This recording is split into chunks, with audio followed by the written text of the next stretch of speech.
रानी ओ रानी, सो रही हो क्या? अभी तक रानी की जेठानी जोर जोर से चिल्ला रही थी।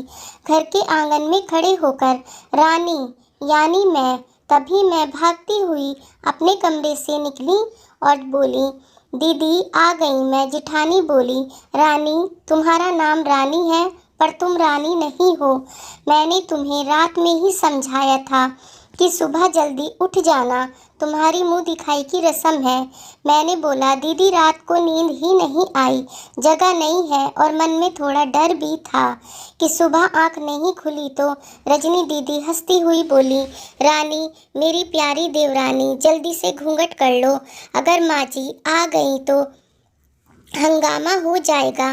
मैंने घूंघट किया ही था तभी माँ जी वहाँ आ गई और कड़कड़ाती हुई आवाज़ में बोली, चलो क्या यहीं पर गपशप मारती रहोगी तुम दोनों? हमने चलना शुरू ही किया था। तभी माँ जी ने रजनी दीदी के कंधे पर हाथ रखा और बोली, पता है ना कैसे जाना है और कहाँ से जाना है? माँ जी ने बोला कि जब कोई बड़ा तुम्हारे सामने खड़ा हो तो हमेशा घूंघट में रहना, और जब कोई बड़ा तुम्हारे सामने हो तो उसके सामने कम से कम आना, और बिना घूंघट के तो कभी नहीं।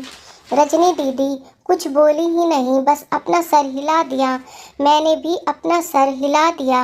मैंने पूछा, रजनी दीदी आप तो स्कॉलर हो और इन सब चीज़ों को कैसे निभाती हो? रजनी दीदी मुस्कुराई और बोली, मैं थारी जेठ जी से बहुत प्यार करती हूँ, इसीलिए अभी तक चुपचाप सब निभा रही हूँ। मैं कुछ नहीं बोली और चुपचाप रजनी दीदी के साथ घर के बाहर वाले कमरे में जाकर बैठ गई। वहाँ पर पड़ोस की एक आंटी जी बैठी हुई थी। वह बोली, ये कैसी बहू आई है? ससुर जी सामने खड़े हैं और ये यहाँ बैठी है, मुझे कुछ समझ ही नहीं आया। रजनी दीदी बोली, आंटी जी नई बहू है, यहाँ के रीति रिवाज सीखने में कुछ समय लगेगा। रजनी दीदी मुझे वहाँ से उठाकर मेरे कमरे में छोड़ आई। 6 महीने यूं ही छोटी छोटी चीज़ों में बीत गए।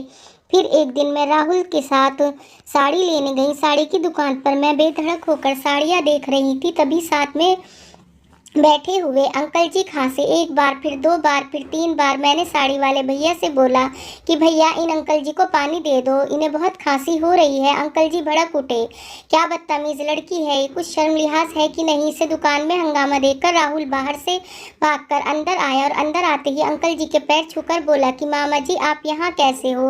मैं घबराकर दुकान से बाहर चली गई, एक लंबा घूंघट करके गाड़ी में बैठ गई। राहुल बाहर आया और गाड़ी को में बैठकर गाड़ी तेज चलाने लगा। मैंने धीमी आवाज में कहा, गाड़ी बहुत तेज चला रहे हो, एक्सीडेंट हो जाएगा। हम घर पहुंचे ही थे कि तभी माँ जी चिल्लाते हुए बाहर आई और बोली, देखो आ गई रानी साहिबा, खानदान की इज्जत मिट्टी में मिलाकर। तभी रजनी दीदी वहाँ आई और बोली, माँ जी मेरी शादी को 6 साल हो गए, मैं अभी तक मामा जी को नहीं पहचानती, तो ये क्या पहचानेगी? माँ जी और जोर से चिल्लाई और बोली, कैसे चपड़ चपड़ जबान चला रही है इस रजनी की। तभी राहुल अपनी सबकी बात काटते हुए बोले, माँ ये दोनों सही बोल रही हैं, ये हमेशा घूंघट करके रहती हैं तो मामा जी को कैसे पहचानेंगी? और माँ आज मामा जी के फ़ोन पर तुमने पूरे घर की शांति को भंग कर दिया। ये वही समाज है जिसने सीता मैया पर भी उंगली उठाई थी।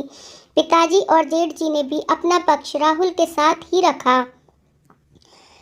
माँ जी थोड़ी देर सोचने के बाद रजनी दीदी और मेरे पास आई और बोली, मुझे पता है तुम दोनों को अपनी मर्यादा पता है, मुझे उम्मीद है कि तुम मेरा सर कभी शर्म से नीचे झुकने नहीं दोगी।